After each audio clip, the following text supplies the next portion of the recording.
Hello and welcome back to your own YouTube channel as for Hindi 1 to 1 daily use sentences जो हिंदी में तो आप रोज ही इस्तेमाल करते हैं, लेकिन वही चीज जब आपको इंग्लिश में कहनी होती है तो कई बार हाथ पैर फूल जाते हैं।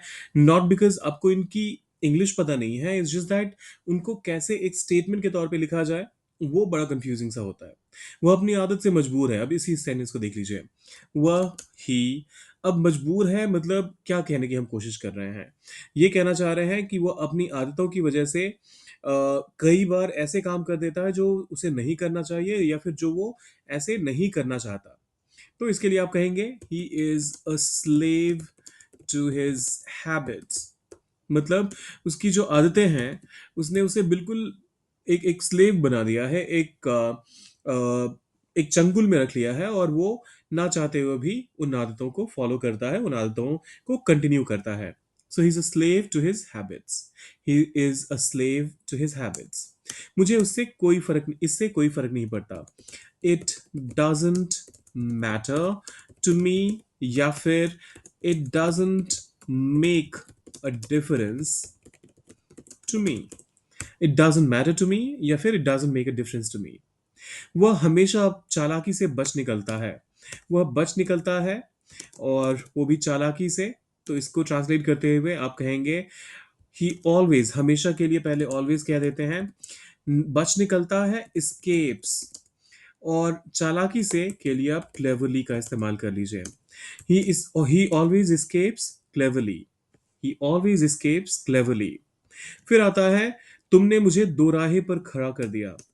यू अब देखिए, दोराहे पे खड़ा करना मतलब क्या हुआ कि आपके पास दो चॉइसेस हैं और आप बस एक एक माइंड मेकअप नहीं कर पा रहे हैं अपना कि आपको कौन सा ऑप्शन पिक करना चाहिए या फिर कौन से चॉइस के साथ जाना चाहिए। तो ऐसे में आप कहेंगे you put me in a dilemma.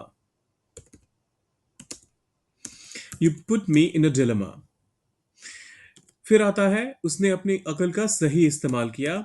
ही उसने इस्तेमाल किया, यूज्ड अपनी अकल का। तो इसके लिए आप कह सकते हैं हिज इंटेलिजेंस, और सही इस्तेमाल किया वेल। ही यूज्ड हिज इंटेलिजेंस वेल। ही यूज्ड हिज इंटेलिजेंस वेल। फिर आता है मैंने अपने मन की बात कही।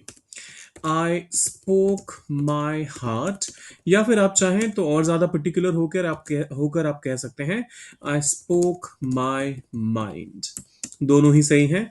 आई स्पोक माई हार्ट या फिर आई स्पोक माई माइंड। वह अपनी ही दुनिया में खोया रहता है। वह खोया रहता है। He is lost. He is lost अपनी ही दुनिया में, in his own world. He is lost in his own world. तुम हर किसी से उम्मीद मत लगाओ। Don't expect from. तुम यहाँ पर मत से सेंटेंस, क्योंकि मत आ गया सेंटेंस में, तो आप डोंट से शुरू कीजिए। फिर उम्मीद लगाने के लिए आप एक्सपेक्ट वर्ड का इस्तेमाल करते हैं। एक्सपेक्ट अपने साथ हमेशा फिक्स्ड preposition फ्रॉम लेता है, और हर किसी से। So don't expect from everyone. आसान है ना। तुमको इसमें ट्रांसलेट करना ही नहीं है।